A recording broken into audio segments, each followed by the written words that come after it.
I'm Dane Rose, and in this video I want to explore the subject of why a home for everyone is certain. The first thing is disease. Viruses are some of the most unbigoted, unpolitical, non-racist, non-sexist organisms on the planet. You see, a flu virus, a new epidemic does not care which body is offered as the entry point to the species. A new epidemic is looking for a weak, dirty, uncared for body of any race, of any age, of any income bracket on the planet. And when those bodies are offered to it by the faulty programming of the culture that produces them, the culture is very bigoted, very sexist, very ageist, and it says that these people are valuable and these people are not valuable. And the people who are not valuable can be dirty, stressed, sick, without medicine, cold, without care. And that is the entry point through which the new virus accesses the entire species. Now, this is only a matter of time before the data and the science of the true cost of segregating part of the human population to be treated like shit and the other part of the population to be deified and pampered and etc. catches up to us, because the data is clear. Disease enters the most vulnerable bodies offered to it by the species. It then migrates and mutates as these people take partial antibiotic courses, etc. It then spreads rapidly, and we're talking about the homeless demographic. It spreads rapidly within the homeless population. And once the disease is resilient and has a base, jumps the population barrier. This makes the consciousness that leads to the partitioning within the culture of two classes of people, those who have money and those who do not, as incredibly suspect. Because the idea that the entire species should be subjugated to a new disease simply to entertain the bigotry that says that those who have money to protect themselves from disease should be protected, and those who don't should not. When viruses, you cannot spend enough money. If you've got an effective breeding ground for viruses, you cannot spend enough money to prevent the disease from jumping from the people that our culture says are worthless to the people who our culture says are important. Disease is not that sexist, racist, and bigoted. And so disease is one of the most certain reasons, meaning when you understand this, a knowledgeable person who cares about their own health will invest more money in the homeless demographics nearby than they will in new cures for the diseases that don't even get a chance to get started. If we stop the feeding ground, every single person that we have wandering around without medical care in a high-stressed, exhausted state is the food that we offer to the new epidemic. And just as a fire marshal will tell you that if you don't want, a catastrophic wildfire, you have got to tend the forest. You have got to pick up the dead wood. Any epidemiologist will tell you that if you don't want to set up your country for a massive epidemic, you have got to care for the bodies that are stressed, malnourished, weak, dirty, and without medical care. It's that simple. Now, we may not have reached the level of consciousness that grasps and responds intelligently to that data. But the data is constant and it's not going anywhere. And if we believe in the evolution of intelligence and of the species, we have to believe that one day we will be intelligent enough to stop feeding the next epidemic through the cultural biases that do not serve anyone. Secondly, money. In Marin County, it costs up to $65,000 in public money to maintain chronic homelessness for one individual. This money is spent in ER visits, which are the only visits available to the homeless because they don't have health care. So if they have health care to prevent ER visits, then the most expensive form of health care available, which is ambulance ER, does not need to be used. And so back, it ties in with the disease thing, but money.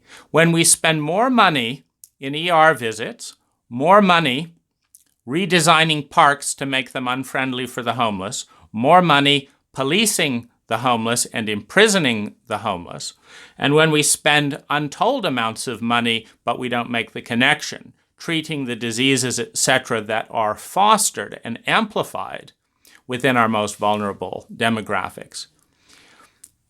To the extent that we care about money and want to save money or lower taxes, etc., the only obvious solution is to spend less money making low-cost housing available than it takes to maintain chronic homelessness. The third is crime. The very fact that every human being in the history of the species has wanted and needed a home. The Native Americans that were here 500 years ago, they each wanted and needed a home. And as far as I can tell, there were no homeless Native Americans because no one stopped them from erecting a teepee. There were no building permits to get a teepee. You erected a teepee, you had a home. You had a safe, legal place to sleep. Now, when you price homes, you cannot buy a home in Marin County for less than approximately $650,000. You certainly can't construct a new home. So when you price a home through law, meaning one is legally required to take the steps that drive up the cost of housing to $650,000. When you are legally required to create a home in such a way that you cannot do it, you increase crime. Because what it's saying is that the law has been turned against your survival. Every human being in the history of the species has needed survival, safe, legal, warm shelter, safe food, etc., a security in their survival, a sense of love and belonging.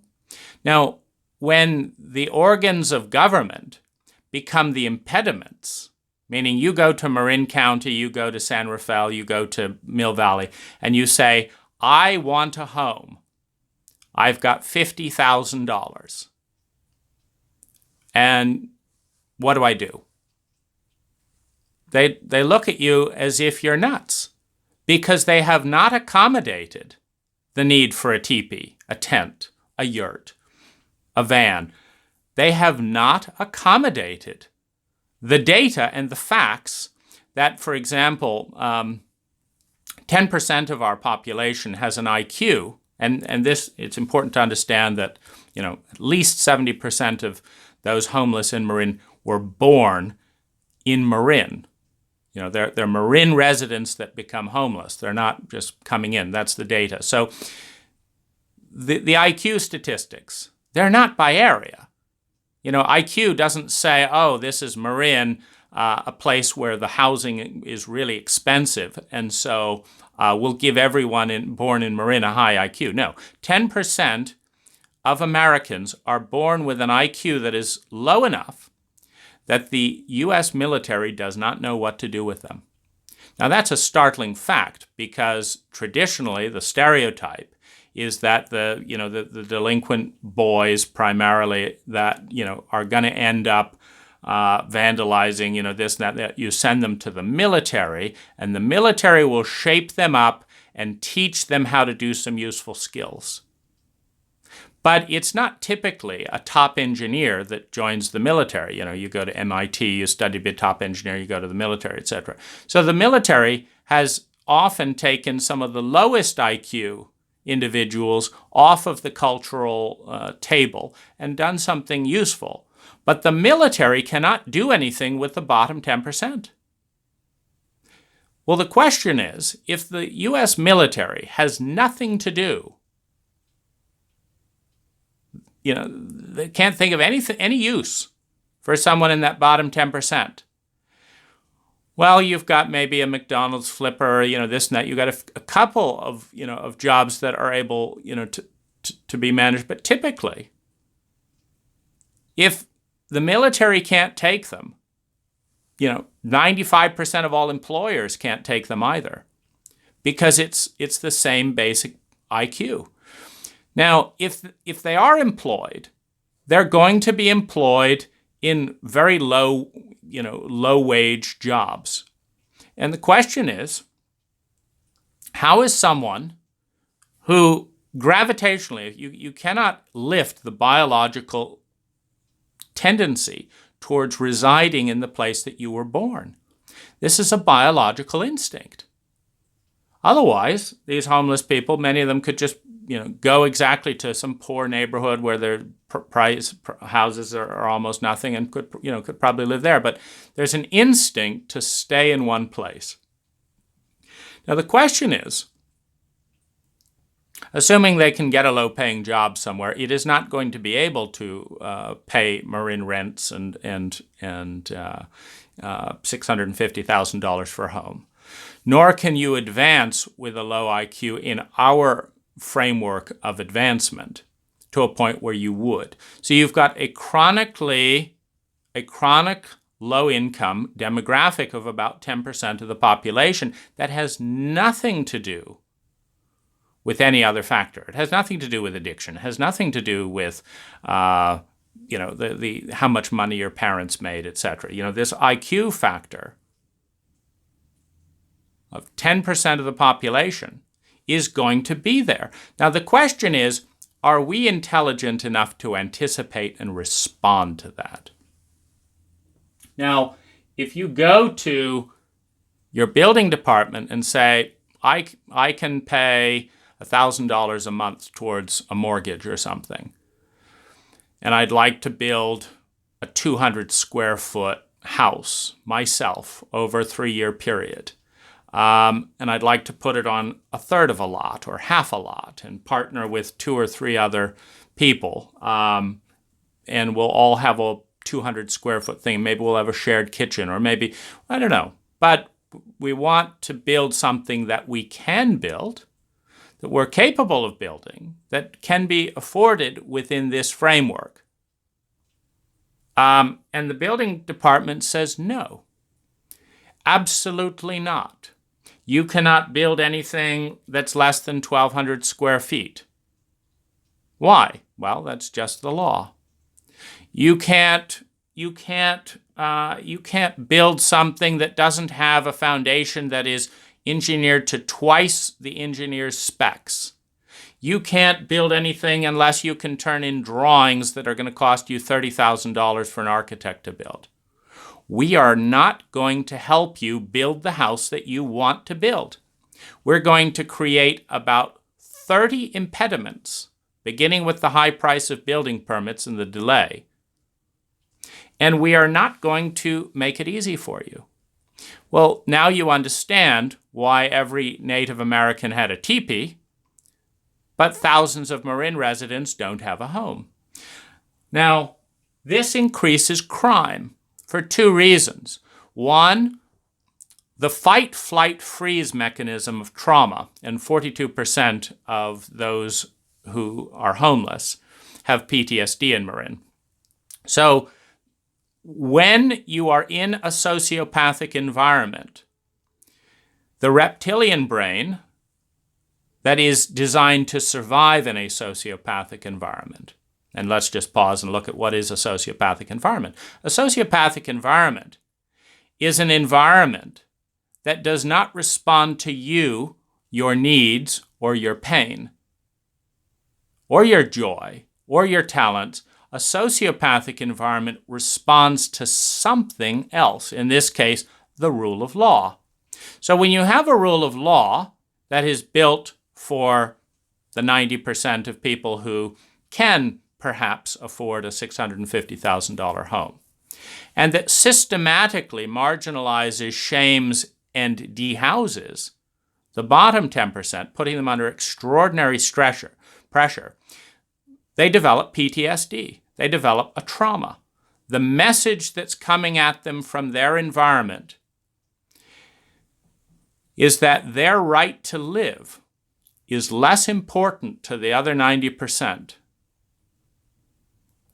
than the rule of law, which has been created to ensure that they cannot safely, legally, easily live with dignity. They cannot. The law has cut them out. Having cut them out and understanding the needs, seeing people under bridges, this and that and the other, we then persecute the people we've cut out as opposed to respond, which is the definition of sociopathic behavior. I don't care about your pain. I don't care about your history. I don't care about your need. I don't care about the fact that a series of laws have precluded you from the rights that a Native American would have had 500 years ago, that a settler would have had 100, 200, 300 years ago. You know, a settler just coming into the area would not have been stopped from building a log cabin, but we are stopped from building a log cabin today. A settler didn't have to spend first $75,000 on a foundation and then have that doubled by law to be $150,000 beyond the engineering specs. A settler was not told by his government, if you want to stick a log house here, you've got to spend $150,000 on concrete piers. No. A settler was allowed to build the home they were capable of building without being interfered with. And they did.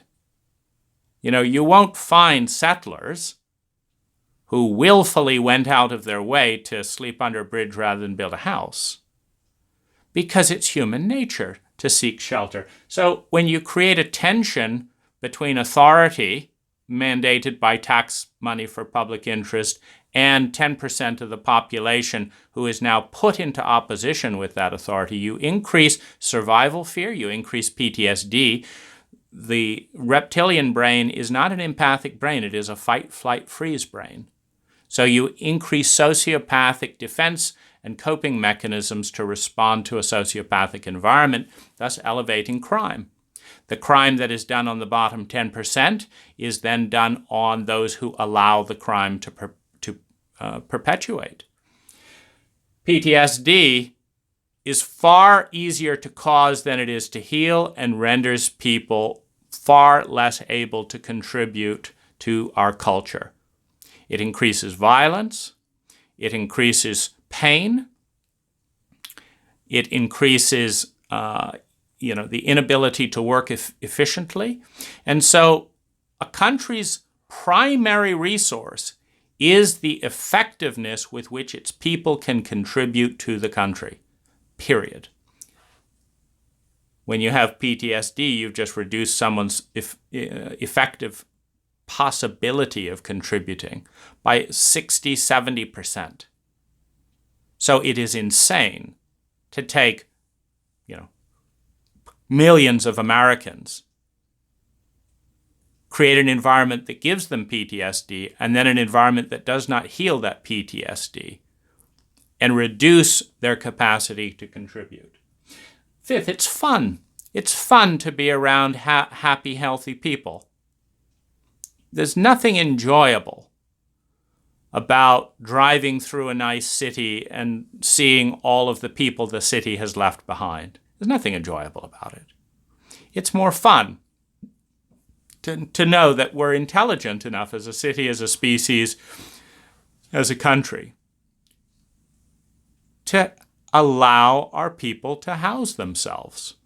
And I say allow our people to house themselves because while an individual may not be able to afford a 1,200 square foot Marin Mansion plus, built to current building codes, every single one of them can erect, be it a nice tent, a wagon, a van, a little hut, an igloo underground. Every single person can construct something and improve it because it's human nature. So it's fun. 6, it takes work to teach children that these people, who we say are God's people, are the exact same as us, except they don't have money and we're treating them like dirt. These people are God's children, just like us. We're basically a Christian nation, as if we, in terms of our history and all of that. And so we're Christian. We believe in helping the poor. We read the Bible, blah, blah, blah, blah, blah. But for some reason, thousands of people in a very wealthy town cannot get basic, legal, safe shelter. They can't get safe, legal food with dignity. There's no place for them to sleep legally. And a child is asked to absorb that hypocrisy. It's not encouraging for the culture. It's easier to allow safe, legal housing and to organize and facilitate it than it is to fight it. Why? It's human. Every human has the need for safe, legal shelter, a safe, legal place to sleep. Every human has the need. They want a home. And they will participate and to create and allow that home more than they will participate to be shunted around by the police and told they can't sleep here and they can't sleep there. And they will participate more willingly when you ally yourself with basic human nature and biology than otherwise. Secondly, nobody likes homelessness. Even the people colluding to drive up housing, the banks, the realtors, the builders, the architects, the city tax collectors, the city building department, even the people colluding to increase housing prices. Now, how do you recognize a collusion to increase housing prices? Well, you look at every single thing that has been done in the building department, every single thing that has been done in the city tax department, every single thing that has been done in the water department, single thing that has been done in the sewer department, every single thing that realtors have done, everything that builders have done, everything that architects have been done, everything that engineers have done, and everything that the insurance companies have done. And you ask how many of these things that have been done over the last 50 years have ever once decreased housing costs? When's the last time your insurance agent called you up and said, we've found a way to lower your insurance premium? When's the last time you went to an architect and then went to an architect 5 years later and found out that the architectural fees, that they had found a way through apps and this and that and the other to cut their architectural fees in half and still make a decent living? When's the last time you went to the material yards, a Home Depot, whatever, and noticed that prices had dropped 20% over 10 years earlier? every single sector and every single service in the housing arena. When's the last time your city said, we're going to lower housing taxes? No. If every single sector that has anything to do with houses increases the cost of building a new home, that is a collusion to increase housing prices. And it is exactly what has happened. Over the last 400 years in America, housing prices have gone steadily up. Now, in a free market system,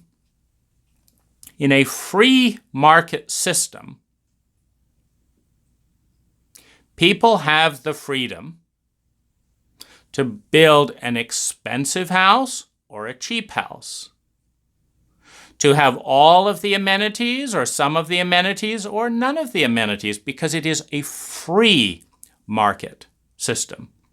Now, when you have a government-mandated market system where every toilet has to be tested like this, where every sink has to be tested like this, where every electrical outlet has to be tested like this, where you need to have X amounts of electrical outlets per 10 feet, where the minimum amperage going to the house is this amount, where the minimum amount of square footage is 1,200 square feet, where you have to have X amount of parking spaces and they have to be done like this, and the stairs have to be done this height, and the roof has to be done like this, and the plans have to be submitted like this, and the walls have to be constructed like this, and the chimney has to be built like this, and the stove has to be like this, and the permit for the stove, you have to get a permit for the stove, and a permit for the sink, and a permit for the bathroom, and a permit, and all of these things are going up. You are not in a free market system, meaning I can go to Thailand right now, where there is zero governmental interference in residential housing. Zero. Meaning, like the Native Americans 500 years ago, a Thai citizen who has a new baby and wants to add a room to their house so that that baby is not homeless, gets out some 2x4s, tacks it together in a few afternoons, and there is a room for the baby. And that's it. No permit, no codes, no taxes, no regulation. And strangely, because it's human nature to want to survive and better oneself, strangely, they don't decide to put hundreds of nails facing in so that, sticking up out of the floor so that they'll all get spiked. They don't decide to build houses that fall down next week. They don't decide to build 1,200 square foot houses either. They don't put in 2 toilets no, they don't do any of this stuff. And they don't get out a mortgage. And their homes are paid off. And when they have a little bit more money, they embellish them. That's a free market economy because it's actually free. And you're relying. You see, the free market system is designed on enlightened self-interest. That's the whole basis. That if in a free market, people will, all things considered, pick a lower price, and that's what will keep the economy regulated. Well, in a completely governmentally regulated market, you cannot do anything without a permit to do something you don't want to do. Meaning you have to get a permit to build the house you don't want to build because that's what's required by law. Now, when that all adds up to equal the fact that you cannot build anything for less than $650,000, it is a legal problem created by the collusion of architects, realtors, builders, building permit officials, local government, local tax officials, land designation officials, who say, oh, there's a perfectly great area there that we could put 1,200 square foot little cottages. It's not being used, but, surprise, surprise, it's not zoned for 1,200 square foot cottages. So we can't have any low-cost housing. Now we could if it was zoned for that, but it isn't zoned for that, so you can't put up a cottage. So you can understand how thick the message is that says we don't want low-cost housing. We want expensive, high tax-paying housing that 10% of our population cannot afford. And we are deeply and thickly complicit at every single level of the housing process that is not a free market. It is a controlled, regulated market. Every special interest that passes a law that says only this type of outlet can be installed. Oh, and by the way, we're the manufacturer of that outlet. Only tested like this can be installed. And by the way, our products cost twice as much as this other product that has not met those tests. Only this, only this, only this, only this, only this. Now, it's perfectly fine if people feel that the benefit of having a legally, highly regulated, highly controlled housing industry that is not a free market outweighs the cost of buying everyone who cannot afford those homes, a new home that fits those criteria. They show up with their 50,000 or their 100,000 or their 10,000 or whatever, and we say, okay, we've blocked the market. You cannot put up a teepee. You cannot sleep in your tent. You cannot build a little log cabin. You cannot do anything your ancestors could do, or many people can do all around the world, but we'll subsidize it. Here you are. Let's have your thing. Have one of our highly regulated, mandated houses for $650,000. That would be one thing. But to chase them around, not let them sleep in their cars, kick them out of the parks, tell them they're breaking the law for using the bathroom, this is inhumane, and it's not fun. It's easier to let people build what they can afford. And by the way, when I talk with homeless people in Marin, no one has said they can't afford anything towards housing. What they've said is what they can afford does not match what is available, even to rent. Finally, the reason that everyone will have a home at some point, and that this is certain, is that all of the obstacles that prevent a person having a home are man-made. And you can look at it like this. Imagine that 50% millionaires and 50% typical Marin homeless individuals were both dropped on a desert island. Not a desert island, a tropical island. So 100 people dropped on the island. No politics, no economy, no rules, no building permits. How many people out of the 100 do you think would have some kind of a safe, weathered place to sleep 6 months later? How many people would cut some fronds of ferns, would help each other to construct some little shelter, would dig into a cave, would find a hollow tree, would and would actually have a dry, safe place to sleep 6 months later?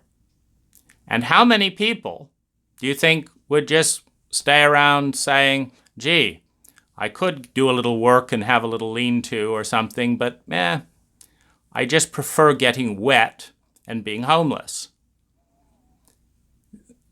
Would there be any difference, particularly if we drew from the homeless demographic that we have not given PTSD, would there be any difference between the millionaires and the homeless? Now, the homeless may do a better job because they've been foraging in this culture of ours.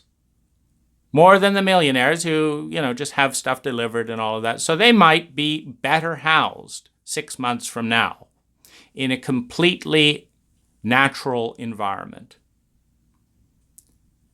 But in this environment, 6 months later, the homeless, having been pushed by the police over here, having been told they can't sleep here, having had their tent confiscated over here, having been woken up 3 or 4 times by the security guard out near China Camp that told them they can't park on the side of the road in the middle of nowhere, that they can't be on their public lands, that there's absolutely no place for them. Having been told that, they will still be homeless in 6 months from now. And when you count up the tax dollars that are being spent to persecute, humiliate, disown, manage, and shove around our homeless, compared to what it would take to give them a field with some porta potties and say, here's your 100 square foot area, put up whatever tent you want here, and you will be protected by the police. A field on public land, a field in agricultural land, a field in commercial land, an unused field all over the place. And how much would it cost to make that field available for them to do what they want with 120 square foot of area, 200 square feet of area, a field? Perhaps given a shuttle service to and from, the city, wherever, so that they, and some showers so that they could actually get a job.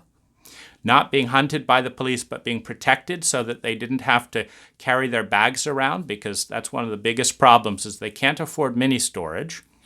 But the robberies that go on within the homeless community by not only the police, etc., but by the homeless themselves are such that they feel terrified that the little that they've gathered will be violated or stolen when they come back from looking for a job or whatever. So they lug these bags around, and it takes an enormous amount of energy.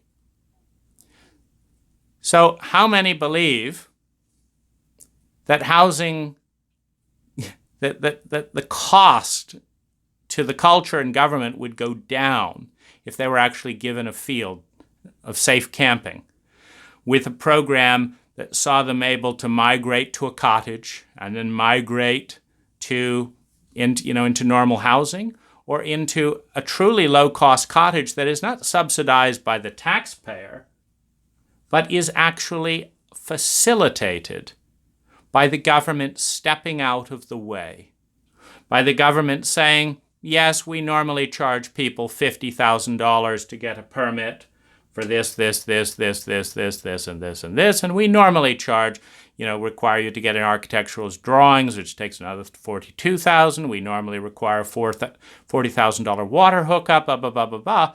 But because we actually are not invested in making our people homeless, here is free drinking water. And here are several designs for basic toilets that you can construct that are pre-engineered. Just follow this design, and you can pick any toilet design you want, and there it is. And here's a little cottage that you can build. Maybe 100 square feet, got a place for a bed, and you can have a safe, legal place to sleep. You can have our support in this culture. You can have a place in which you feel welcome and at home, rather than a place that you feel shamed, persecuted, and punished because of the inadequacy of our laws, which prevent you from housing yourself in a manner that you are capable of doing, which is profound incompetence. To tell people they cannot meet their basic human needs in a manner in which they are capable, and they can only meet their human needs in a manner of which they are incapable, is inhumane, is a cruel act. It's a cruel act that is incompetent from a leadership perspective. You cannot be a competent leader and give people in your care things to do that they are incapable of doing. That's not leadership, it's abuse. It's insanity. So this is why I'm certain that, much like Iceland is solving the problem in its way today, much like Utah has solved this problem 50% so far and counting, much like Thailand never created the problem in the first place, thank God, much like Denmark is doing 90% better than we are, we will reach a level of intelligence in which we realize we do not want to breed disease in our community. We do not want to breed crime in our community. We do not want to spend 5 times the amount of money to create chronic homelessness and perpetuate it than it would take to get rid of it. We don't want to be inhumane. We don't want to infect our most valuable resources with debilitating mental emotional diseases. It isn't fun to perpetuate chronic homelessness in one of the wealthiest counties in the United States. It's profoundly hypocritical to read the Bible to a child and then drive by a homeless person and do absolutely nothing. And it's simply easier.